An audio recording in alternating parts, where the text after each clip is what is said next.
Hello, people. We are back.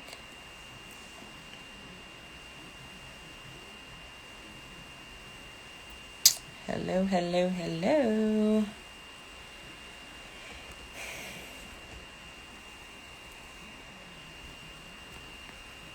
I missed y'all.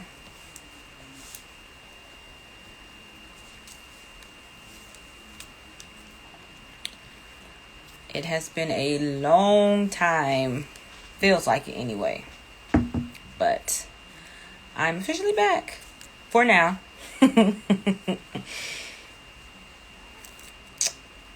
Howdy, howdy.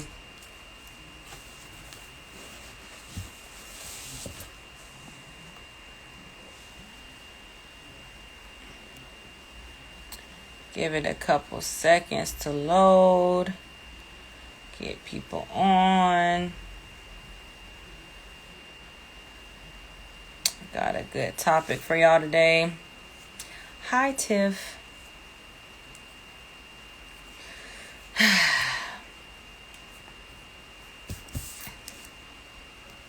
Waiting on my host to get on here. All right, people are... I don't know where he's at. So we're just going to pregame a little bit until we get Vince on the line. Got some good topics for you. We got Team Brandy or Team Monica in the house.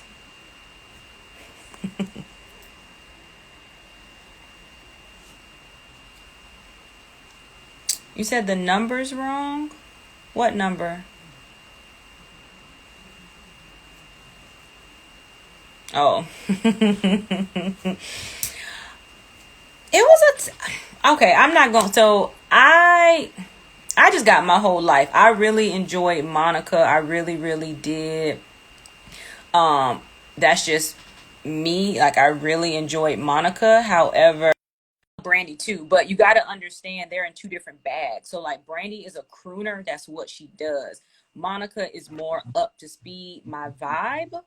So that's why I chose Monica. I was rocking with Monica, but a lot of people rocking with Brandy. Did you watch the battle, Vince? Yeah, I watched a little bit of it. Are you team Brandy or are you team Monica? I'm team Monica because Monica's voice just, I don't know, it does something for me. I feel like Brandy is a lot of production and pomp versus Monica is like true singing. Brandy can sing, but just saying that it's just more so, I don't know. I just like that type of voice that Monica brings to the table. Okay, that's a good perspective. I can see that. I really do feel like Brandy did have a machine behind her. I mean, her mom is no joke. Like Moesha, all her managing all them folks to that. Monica, I don't think got the same kind of treatment fresh out of the gate. Even she mentioned that she was kind of pigeonholed a little bit into like a certain bag that they wanted her to be in, and so that takes precedence on people's career paths. So but yeah, we got a mix. But Definitely. no, and no one's doubting. Brandy can definitely blow. Like Brandy, she has a great vocal ability. And Brandy has hits, but you got to be in the right mood for Brandy. Like her most recent album, it was very emo, and I couldn't really like. You got to be in a vibe for that. Like, and I don't really like to be depressed with my music. Like, I like to be upbeat. It's already enough going on. I don't want my music making me feel a type of way. Like, unless I want to feel that way. She's like that across the board. Right, Um, right. but we have Dr. Adejumo here with us, also known as Vince. We got some good topics. We got, it's been a long time coming. We've been kind of postponing. I don't know if you guys have been keeping up, but we've been kind of doing his Free Bricks podcast. I was on a hiatus for the birthday month, but I'm officially back. And so we wanted to come out with a bang. It's been a lot of different topics going on. So I don't know where we're going to start, but I think the most pressing is what we kind of wanted to do last week. And it's ultimately to try to tackle the conversation around the lack of protection of Black women when it comes to Black men. You are a Black Right. male, so I'm very interested to hear your perspective on that. Because ultimately, I really think it's case by case scenario, and that all that stuff came from Black Twitter as a result of nobody really coming to the defense of Meg after she was shot by Tory. We're not going to say allegedly shot. She went on record, said she was shot by him, so I believe her. She has no reason to lie. But ultimately, that was the synopsis. People were calling her snitches. Not as much people backing her as we've seen them backing other folks in cases of something similar. So I'm going to turn it over to you. As a Black man, how do you feel about being a part of a hashtag that says, you know, Black men don't protect Black women, or there's a lack thereof? And do you think there's any validity to that? Well, first of all, let me first say that I believe Tory Lanez is from Canada, so there is there may be, I should say, a cultural difference. Two, I believe that Tory Lanez should be, he should go through trial, and if it is absolutely proven that what he did was done maliciously, then he should face the consequences of his actions. Um, Meg the Stallion is not a snitch, so she did what she had to do, and she shouldn't have felt that she wanted to protect Tory Lanez in order to, I don't know, for whatever reason. She says because she was taught that that's what you do as a Black woman for Black men, et cetera, et cetera. So I think calling her a snitch is completely unfair. She's not a snitch. She's, a person, and something happened to her. And so something happened to her. And the Tory Lanez should be prosecuted to the full extent of the law. If he is found to be guilty, and he should be, if he's guilty and convicted and whatnot, he should face the consequences. Now, the other side of that is that, this thing of, and we talked about this, me and you kind of talked about this before, but this thing of putting it out on Twitter or on social media saying protect Black women. Well, let's go ahead and dissect that for a second. First of all, what happened between Meg the Stallion and Tory Lanez is strictly between those two people, right? And unfortunately, we in the community, in Black society, a lot of times we tend to take what celebrities do and we tend to apply it to our life, when whatever they're going through, whatever their struggles is not the struggle for everyday people, much less everyday Black people, right? So for this hashtag to say, protect Black women, I agree with the hashtag.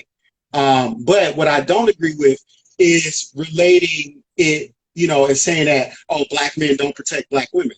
So my question to you is, or to anyone who says that, in relation to the protect Black women tag, is what are you basing that off of? Like, what exactly are you basing Black men don't protect Black women? First of all, a lot in our communities do not want to subscribe to the idea of patriarchy or submitting to, whether it's male submitting, male submitting female, female submitting male, what have you.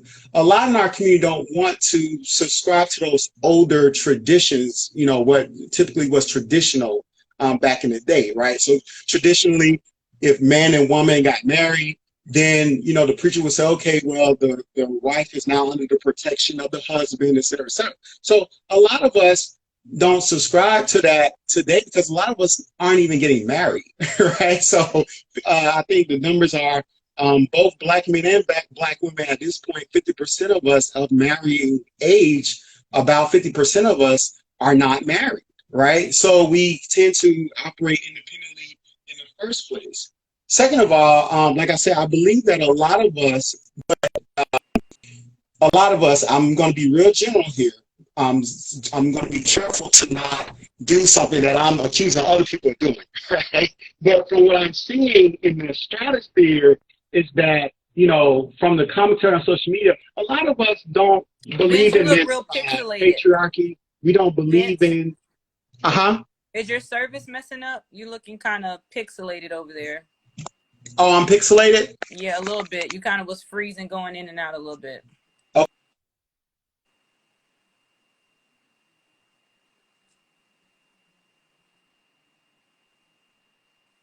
Uh-oh. Now he's frozen.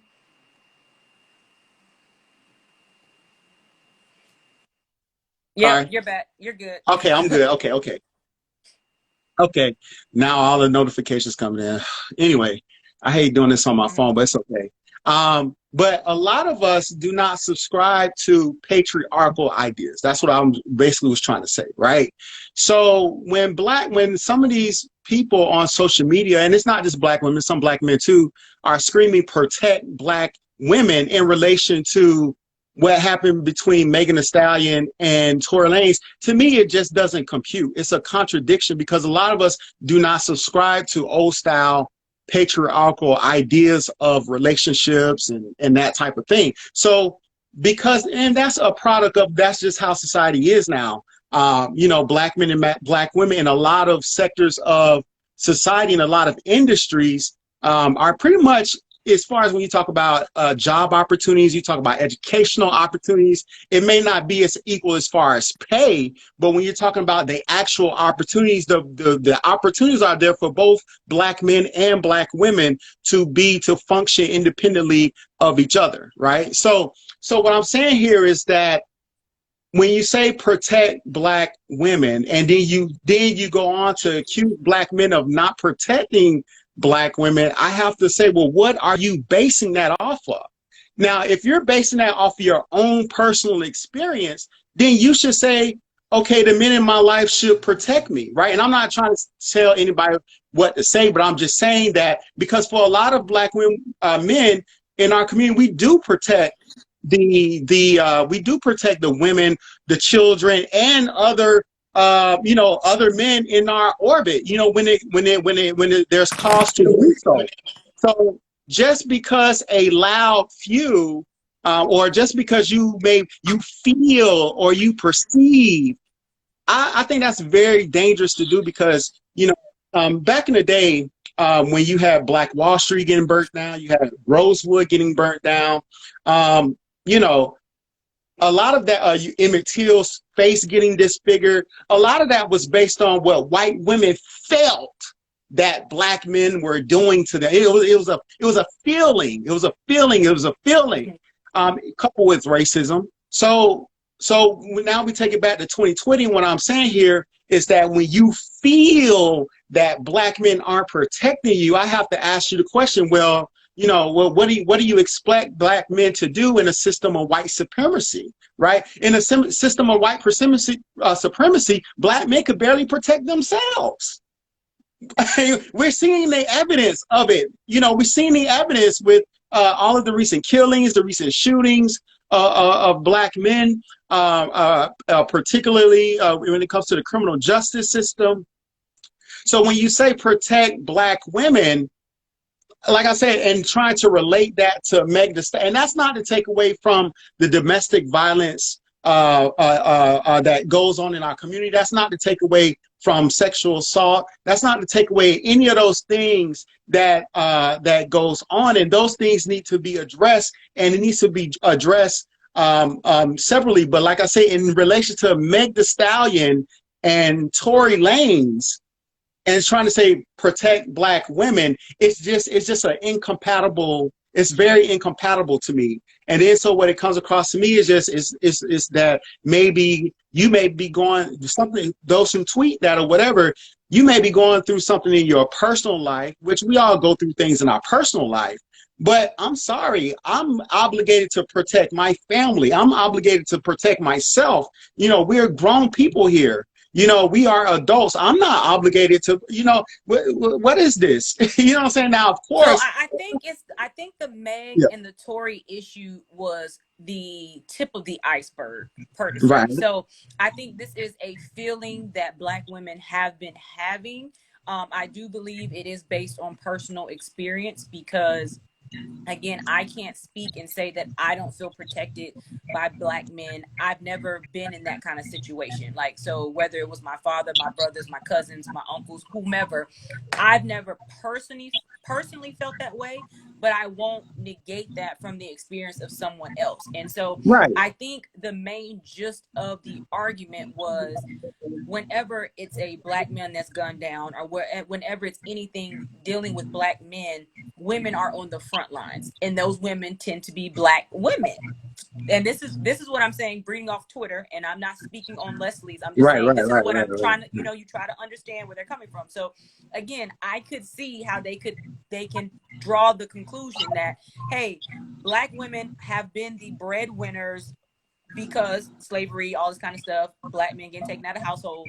Black women have had to put the black family on their backs to do certain things, and it just doesn't seem to be reciprocated. That comes Yeah, from, okay. and if we talk to just so again, we talk about Right. we talk about dating. A black woman is expected, you find a black man where he at, you help build him up, you do this, you do that.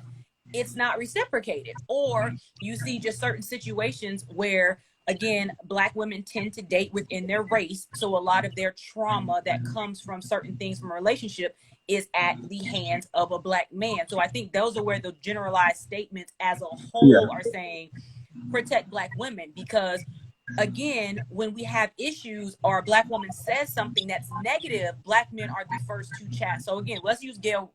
I don't know what Gail's last name is, but Oprah's best friend, when she made them statements about Kobe and all this other kind of stuff, Snoop was at her neck. Pay was making videos. They was doing everything.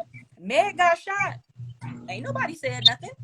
And I don't pivot my, and I don't use celebrity life as my marker, because I just don't. Again, celebrities live in a bubble. Yes, Gail King, so they live in a bubble. They don't reflect my life, so I don't necessarily, I'm not gonna say, oh, LeBron is this, he king, he did. I don't do that. Like, I have real heroes in real life, so I don't have to latch on to that. But I see people who don't have it. I understand why they do that. But again, if Meg, y'all new up and coming face of music, gets shot by a fellow, African American, well, that No. other. So Canadian. you spoke on Canadian, which is very.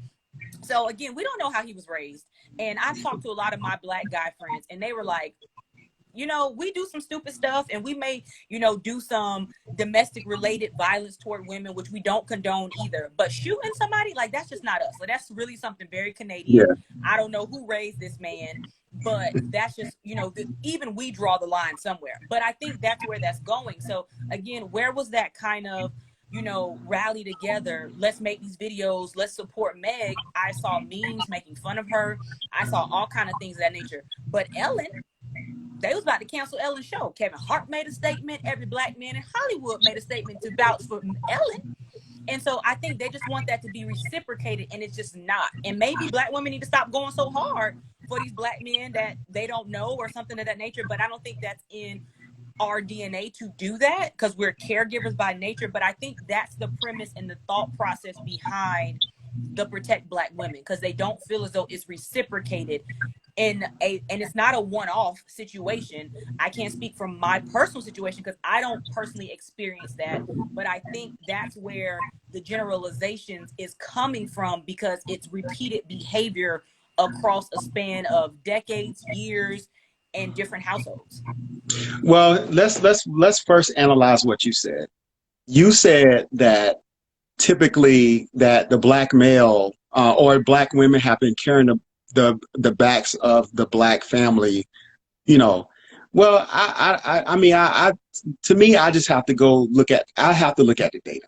The data says to me that 17% of black women who are married are the breadwinners of their household. Only 17%. So not saying that's a positive or negative, but just saying that this idea that black women are carrying the family, or carrying the family at least financially. I'm like, I mean, I don't think in it's for what? marriage. I think it's for single parent. I think it's more so Okay, like well just then, single. okay. I'm just talking about it in a Yeah. marriage situation. Now, Okay. if we want to talk about and I'm just recalling the statistics off the top of my head because I look at this stuff all day.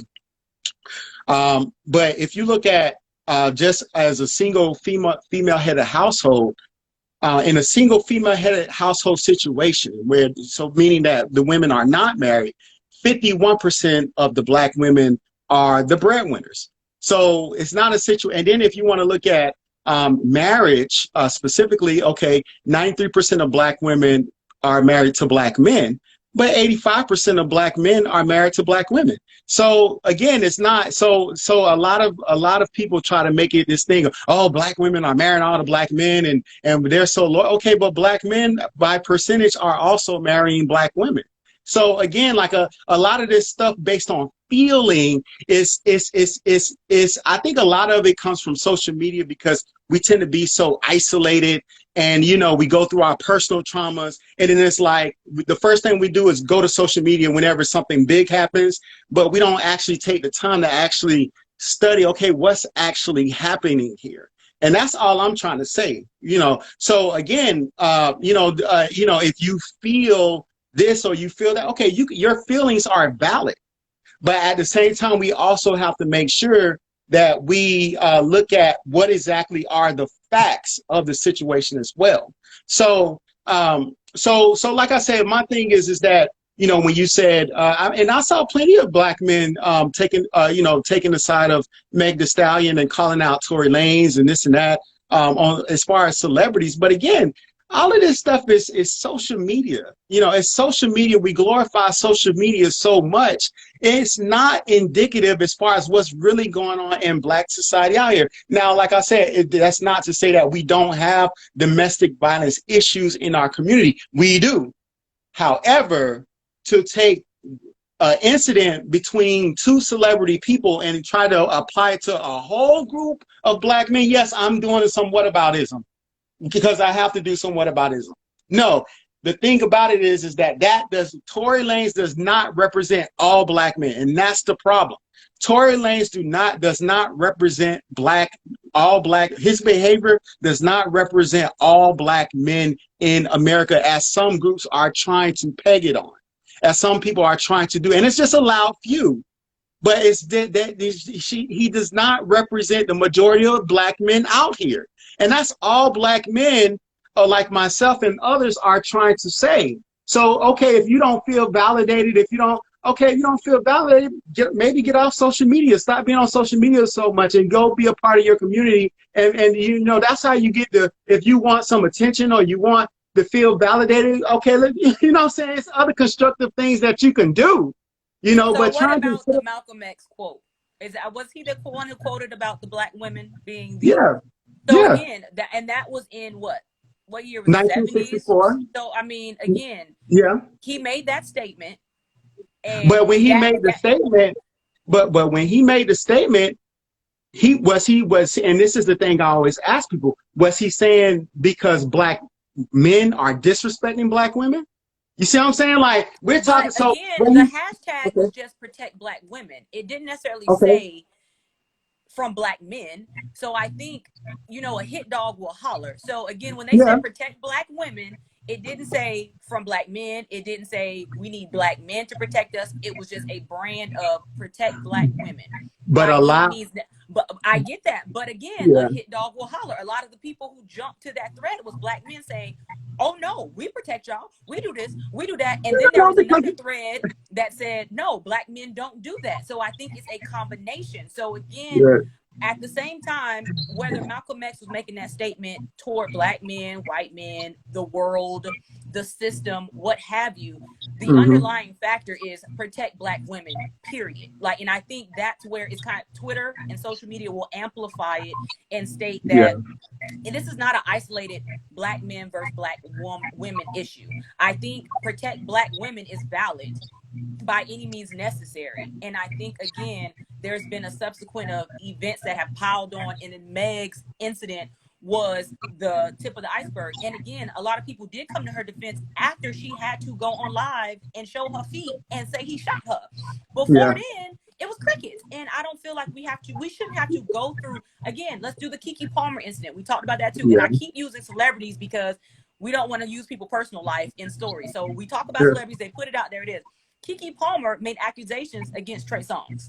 And Yes, DJ Envy on the Breakfast Club said, well, maybe it was a misunderstanding.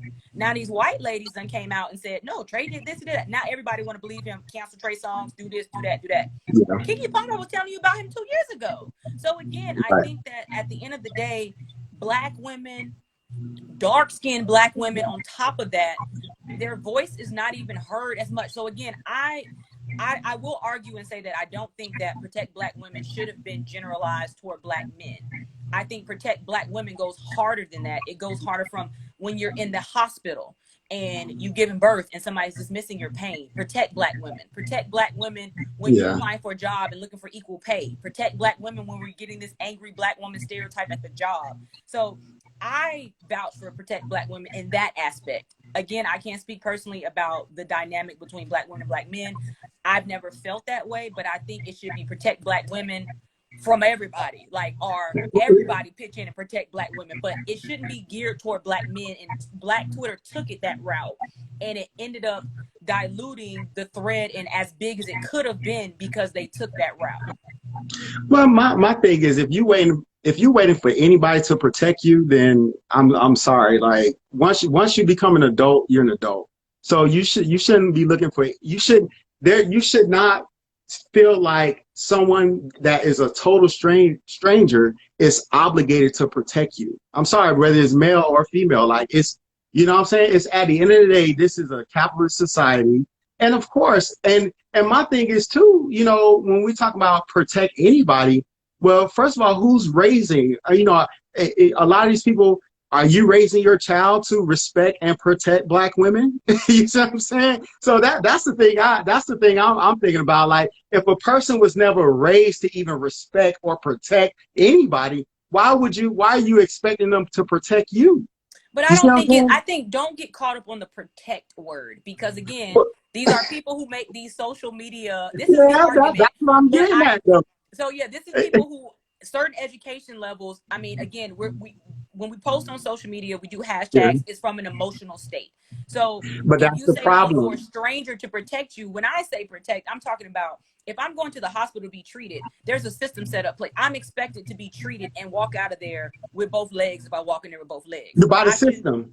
Yes. Yeah, I So get again, what that you're should be saying, a but form of protection because that's my human right, and I just happen to I be a Black agree. woman. So I again, I don't think agree. it's from a stranger perspective. I'm not looking for. I walk down the street and a white person approach me. I'm expecting a Black person who happens to be on the corner to step in.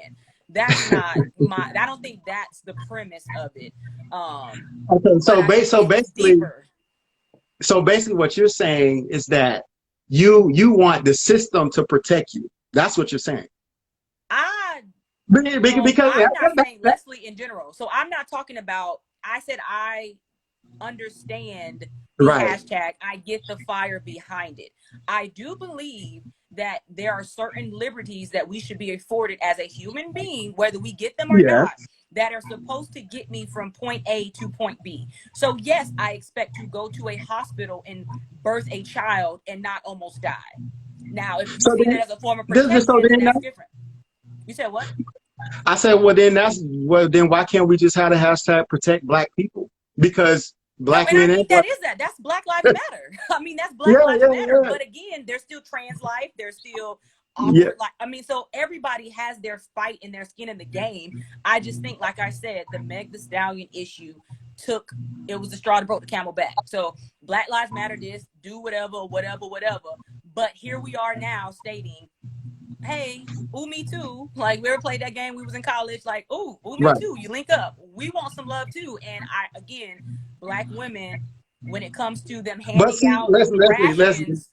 Leslie, that's that. But here's the thing, though, that when you say we want some love too, okay, and I think that's where a lot of the fellas, where we kind of looking at this, it's like, okay, everybody wants love, you know. So are you more so want recognition?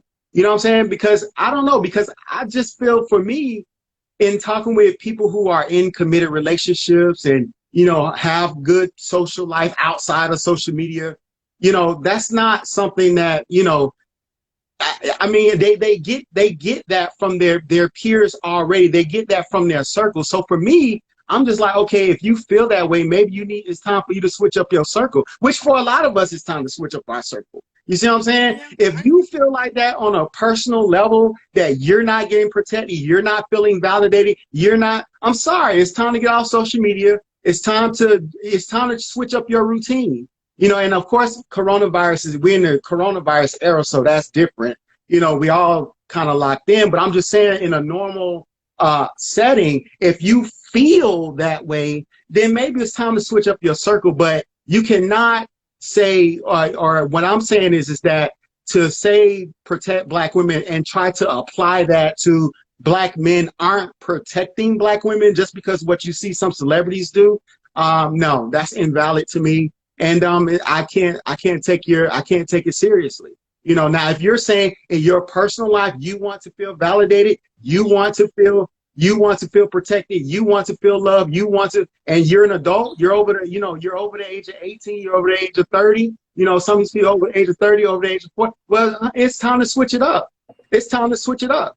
You know what I'm saying? It's time to switch it up. So you need to switch up your circle so you can feel protected and feel loved. But no, but trying to apply it to all Black men, because you not feeling protected, no, I have to disagree with that. No, I mean, again, and I said I didn't agree with that either as it being Yeah, directed to Black men, but that is majority of the experience. I mean, even when you spitting the facts, yes, 70 or whatever percent of Black women are married to Black men. If the 85% of Black men are also married to Black women, again, that's where their trauma, that's where their experience is coming from. So if those yeah. 85% of married couples that are Black on Black are experiencing some kind of, turmoil or domestic violence at the hand of Black men, then that is Black men not protecting Black women. So, and that's Yeah. 85% of their experience. So they can generalize, and 85% is the majority. I mean, way more than the Wait, no, majority. wait, But wait, wait. Wait. First of all, 85% of Black men who are married to Black women. However, and both for Black men and Black women, only 50% of Black men and 50% of Black women, roughly around that statistic, are married. You see what I'm saying? So it's two separate statistics. Only 50% of Black men and Black women who are of marriageable age are actually married. You see what I'm saying? And of those who are married, 85% of Black men are married to Black women, 93% of Black women are married to Black men. So it's two separate things. So basically what I'm saying is that a large majority of us who are of marriageable age aren't married. You see what I'm saying? So I can see why, if you're not married and you're not in a committed relationship, and maybe you don't have a lot of friends who have your best interests at heart, I can see why you don't feel protected out here. You see what I'm saying? So that's all I'm saying, is that a lot of this stems from the personal, and then you see other people's stories on Twitter or social media. Then yeah, I'm going through that. Yeah, I'm going through that. Yeah. Then before you know it, you start saying, yeah, Black men don't protect Black women, and then it's like, oh, like, you know well, what I'm again, saying? I think that was the rabbit hole that the thread took. I think the Yeah, yeah, initial yeah. hashtag wasn't necessarily geared toward Black men per se. I think Black Twitter and portions of it took it down that To rabbit the hole. system, yeah. But But if I mean, you, I even shared that example with you, with me in college with old boy. And again, yeah, yeah, if yeah, yeah, I'm yeah. away from home, so we'll take it. Okay, this is a personal experience. We're not talking about celebrities. I'm away from home. I am with friends that I liken to call family. And if there is somebody who's being aggressive toward me, I would expect the Black men in that circle to step up and do something. That did Right, not happen. right. I agree. Protect Black I women. agree. Again, so Right, again, it's right, right. applicable. So again, my experiences, because I run in Black circles, my will be likened to Right. whatever issues I come intact with will be at the hands of a Black person, whether it's a Black woman, a Black man, Right. whatever. Right. So I think that's why it took that route, because we all have some kind of instance where, Experience. Yeah. again, our experience where Black men have, and again, I'm going toward the topic, have did something that they probably shouldn't have done. Right, Doesn't right. justify it, doesn't whatever, it doesn't invalidate their claim. I'm just saying the hashtag itself wasn't problematic. Where it took off from is where the issue lies. But I think, again, it's case by case. I think we can all agree that I don't think it's a general consensus that Black men don't protect Black women. I think it's just, hey, in general, hashtag protect Black women. That was the thread. There was some good stuff that came from it. There was some good conversation, but then again, with everything, there's a troll. It goes a rabbit hole. Here we are. So I think that Yeah, is the gist of that. yeah, and like I said, I just want to go back to the point that, you know, it's specifically for black men, for those loud few who do apply it to black men, right? All black men. Now, that's not everybody who believes in that hashtag, but those loud few who do. Like I said, I always ask the question, well, when are black men able to protect themselves? When has black men ever in this system of white supremacy had a chance to even establish themselves, much less to protect themselves? Because you can't tell me in the year 2020, when every black man can literally walk outside their house and there's a threat of them getting killed by the state, by the state, which is the police officers. That's not that's something that So psychologically speaking, we're living in a constant state of terror. So if I'm living in psychologically, I'm living in a constant state of terror. Why do you expect me to why am I obligated to protect you when I myself is persecuted under this system of white supremacy? You see what I'm saying? I think a lot of people, when they think of black men, and we talked about this before, but when they think of black men, they think of black masculinity. They think that black men have all these privileges and have all these this and that. They think they apply white masculinity, white male privilege. They try to apply that to black men. And I say, because what are the benefits to a black male privilege? What is the benefits to black male privilege? Anytime you talk about privilege, there's a benefit, right? So what is the benefit in this white supremacist society? What is the benefit to being a black male? And I'm talking about percentage wise. What is the benefit? What is the benefit? You want to talk about salary, compared to white men. You want to, and even salary compared to women, whether you want to talk about white women or black women in certain industries. You want to talk about educational pursuits. We know that black women far exceed black men as far as in the educational sector. You want to talk about criminal justice. You want to talk about the likelihood of getting pulled over by the cops. And again, this is not to stoke any type of gender war or anything like that, but just saying that we as black males have a lot of issues that we have to deal with when we go into society on a daily basis. You see? So what I'm saying is that then have to turn around and protect.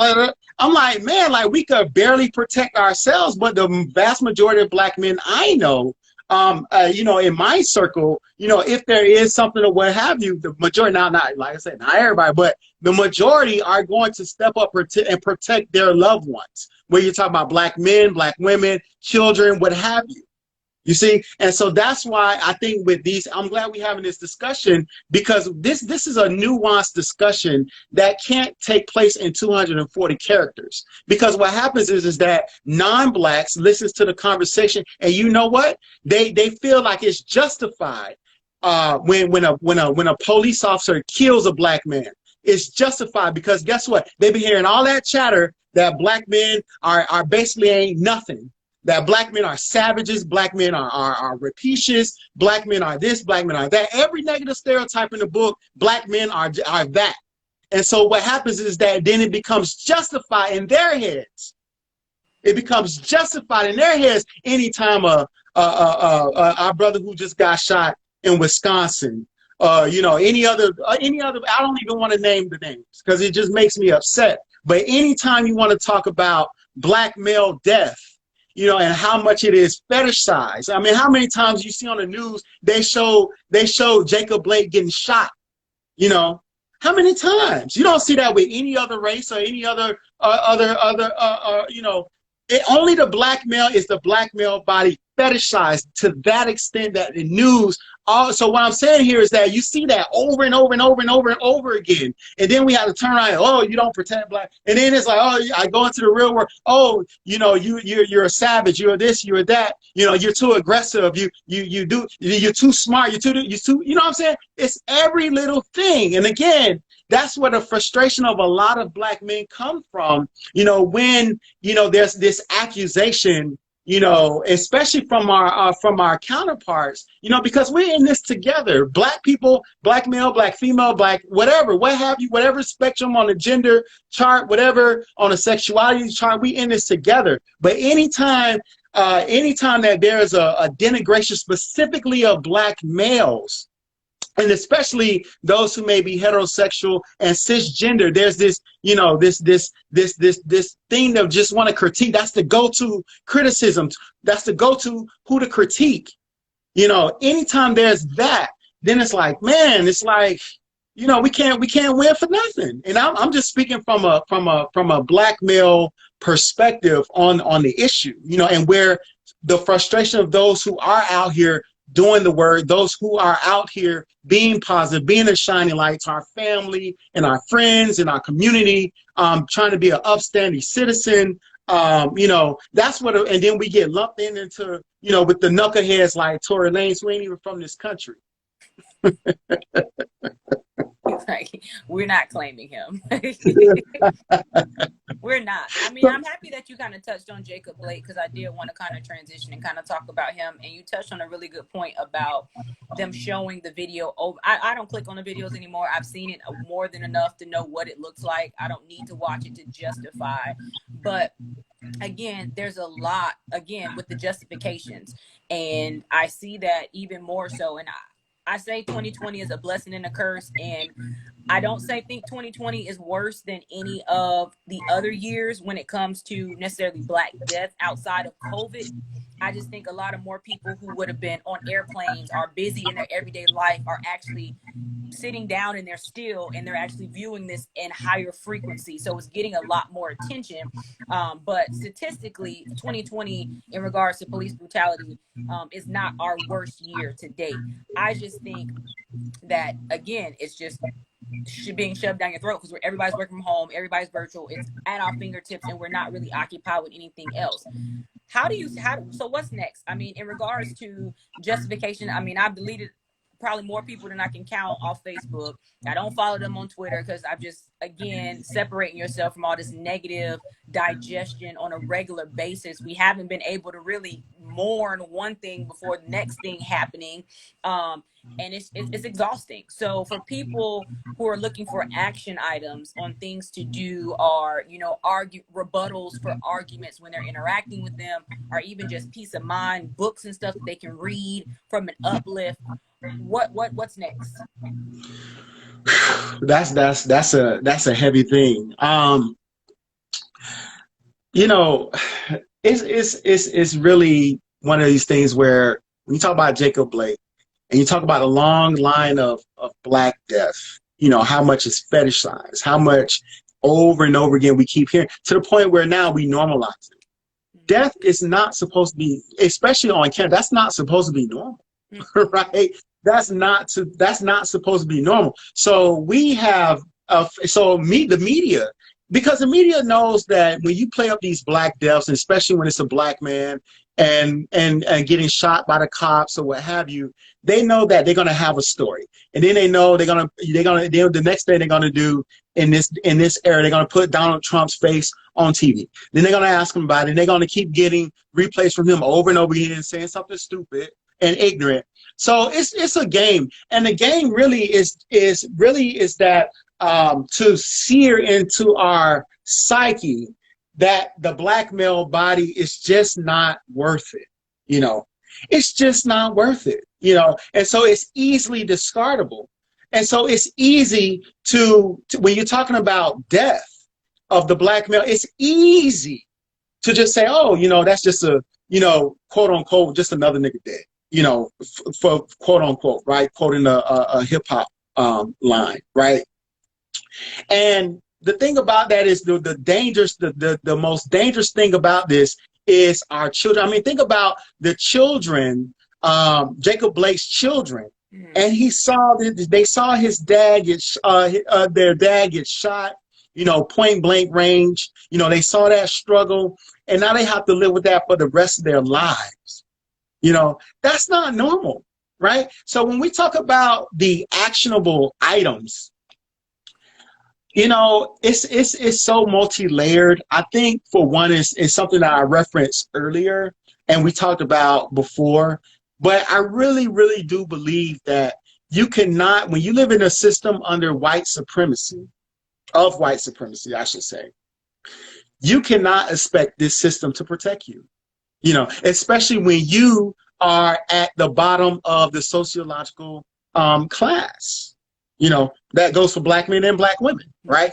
You cannot expect the state to protect you. We want the protection. We want to feel equitable. We want to feel that we have some stake in this, you know, in our communities, and we do.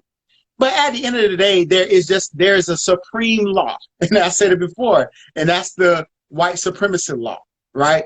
You know, you look at the individual, the 17-year-old, you know, with the rifle, you know, carried that gun across state lines. His mom actually took him across, and that. But see, here's the thing. Now, here's the thing, and a lot of people might get upset, but here is the thing about this. He's 17 years old. A lot of people think racism is going to die when the older generation die out. But guess what? We see a 17-year-old come across state lines at all the Trump rallies, at all of the, engages in suspected white supremacist activity. 17. What are we teaching our 17-year-olds? What are we teaching our 15-year-olds? You know, these parents, some of these people are training their children to kill. And what do we do? What do we do? You know, we had the Million Man March. You know, we had this marching, we had the singing, we had, you know, I saw Jacob Blake's mom forgiving. She said the cops are already forgiven. All this. And it's like, man, like we're still, and again, a lot of that, what I'm saying here is emotion. It's emotion. And so when you're emotional, you're easily what? Controlled. You're easily what? Manipulated.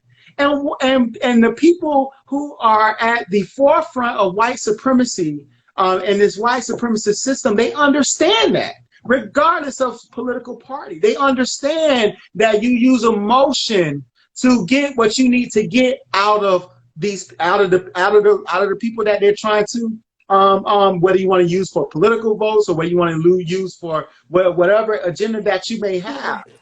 You know, they understand that. Mm-hmm. So as far as actionable items, I mean, we've already went down a list in previous episodes, but to just kind of sum it up, as far as actionable items, I really do believe that our people have to get more familiar with the Second Amendment. Now, what you choose to do, that's on you.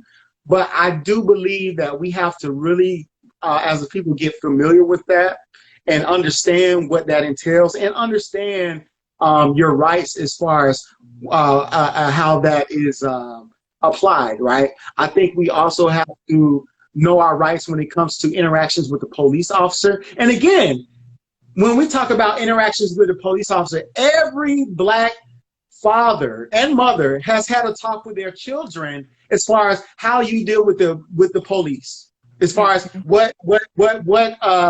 what actions you should take, what to do, what not to do, what to say, what not to say. No other people have to do this. And so again, that's searing in our conscience about being restricted. You know, we're still under a system, it's a system of surveillance, right? So we have to understand, you know, as far as our interactions with the police, what that entails. And I'm not blaming anybody or, you know, because what happened to Jacob Blake was completely unjustified. But just saying that we have to be aware as a people, because unfortunately the police is always going to be around our community. And in certain instances, you want the police, you know, close by, right? You want the police in certain incidences. However, when those officers of the law, those law enforcement officers, you know, if they believe in white supremacy, they already trained in the system that was has its roots in the slave patrols, mm-hmm. right? So when you're trained, you know, when those people, if they already are a suspected white supremacist, if they have a suspected white supremacist mind frame, and then they go through the police academy, you know, then you know there's gonna, and if they have an innate fear of black people, that's where a lot of this comes from. A lot of this comes from fear of black people. So that's why they're gonna be quicker to pull that trigger. You know, they're gonna be quicker to pull that trigger because they Well, already have. they're just choking like if you were a golfer, like their president said. Well, yeah, well, that's a whole nother story. I But said, what? yeah, that was crazy. But again, you're not. So what I'm saying is, as black people, you're not going to change the cops.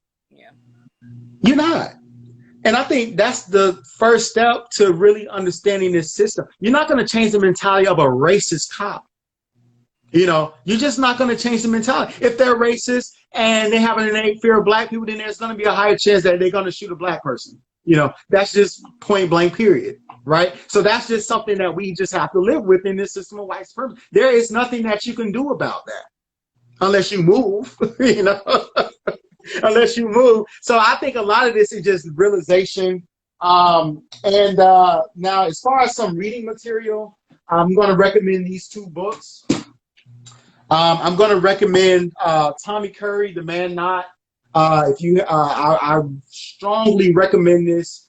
You know, we use this in some of the courses that I teach, and this is an excellent book to contextualize a lot of the topics that we're talking about today, and specifically as it relates to black males and black masculinity.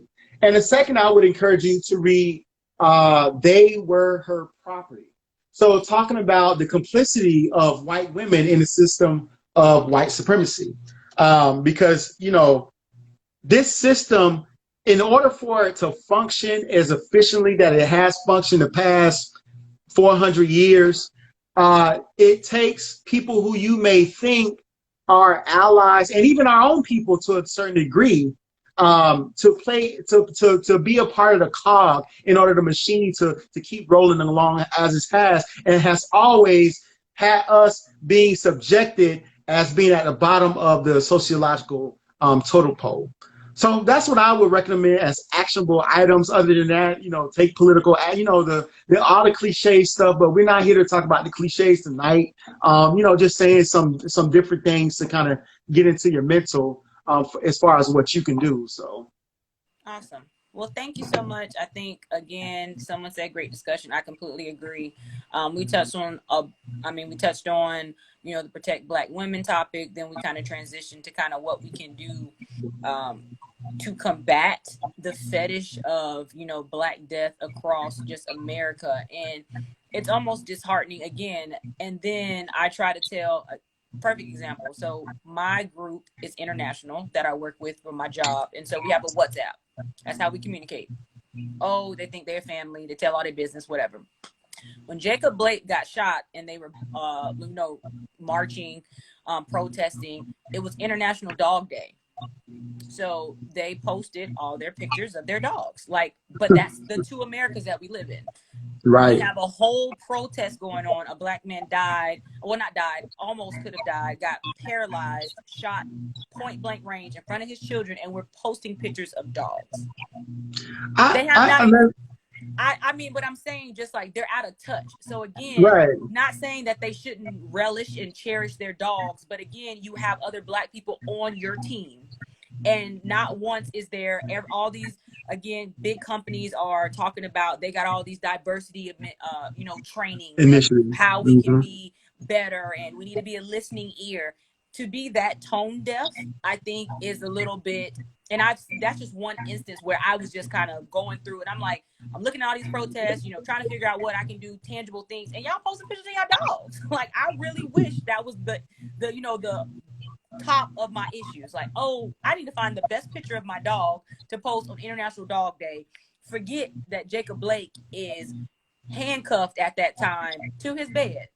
So again, it's things like that where if, again, we see pictures of people protesting and people are eating lunch right next to it, like, what y'all got going on? Like, y'all America messed up, Octa's good. Like, I don't understand it. So again, that kind of things is also, you know, it's stressful. We watch those videos and I have to get on a Zoom call and get on work and act like nothing's wrong. Where's the, you know what I'm saying? Like, yeah, we can take a mental health day, but work still has to get done. There's not Right. saying, hey, we're giving y'all extra vacation time as a form of maybe reparations on the job so you can get your mental together because people are getting shot and gunned down every single day. That's not happening. They're expecting the same performance Right. in the Right. midst of it Right. all, and that's been the the ideology behind it. But that alone is just still frustrating. So I haven't read those books that you recommended. I'm probably going to end up going and getting them, and I need some new reading material as I go into this next quarter of the year because it's about to be 2021. This year is flying by. But before we wrap up, any last words? My last words are, well, at least for the show, Yeah. is that you got to put that caveat these days. But I just think we as Black people, I think at a certain point, it's good to, from time, like you did, taking a break from the show. It's just good to deplug from time to time, as far as with social media, because when you look at all you hear all this negativity, it tends to have a mental state on you, and that it's almost like your reality becomes altered, right? And I say that, and even going back to your last point, with the people posting the dog, and I agree with you. We have a full-on pandemic, we have a full-on all these things going on with Black Lives Matter or what have you. But the other side of that is that I've come to the conclusion. I'll be turning 34 in October. That I don't expect nobody to feel sorry for Black people. We Mm-hmm. shouldn't. We shouldn't expect. But why? Because guess what? Even though a white person or whomever, a non-Black, is maybe marching for Black people, guess what? They still benefit under this system of white supremacy. And Black people as a whole, as a community, there may be a certain few, but as a whole in community, until we have wholesale changes in our mentality, on certain issues like socioeconomics, family, those type of things, we'll always be at the bottom of, in this system. We'll always be at the bottom until we make wholesale and to make the commitment to do it as a community. It can't just be, Black men going and saying, "Oh, we're going to be the saviors," or Black women, "We're going to be the saviors." No, we have to come together, if we're going to make some. If we're going to, as a collective, be able to rise and solve the problems that are going on in our community. And that's my last word. I like it. So So, again, look out for us. Free brick should be coming up. It's the first of the month, so we got some for y'all on Facebook, on Vince's YouTube. This show will now be a every other week frequency. I just, again, that's my mental health. I can't do it every week. It's a lot, work, it's a lot everything. going So on. Yeah. it'll be every other week here. If there's any topics that you guys want to see, anybody that we want to bring on, I know the first one back was a little heavy. That's what we do. Like this is That's our what we current do. state. So it's gonna continue to be heavy until the load gets lightened, and I don't see that in the near future. So this is what y'all got. This will be saved so you can watch it, share it. And then again, like I said, look out for the next episode of the Free Bricks podcast. So thank you again, Vince. Talk to y'all later. All right. See you later, Les. Bye. All right. All right. Bye bye.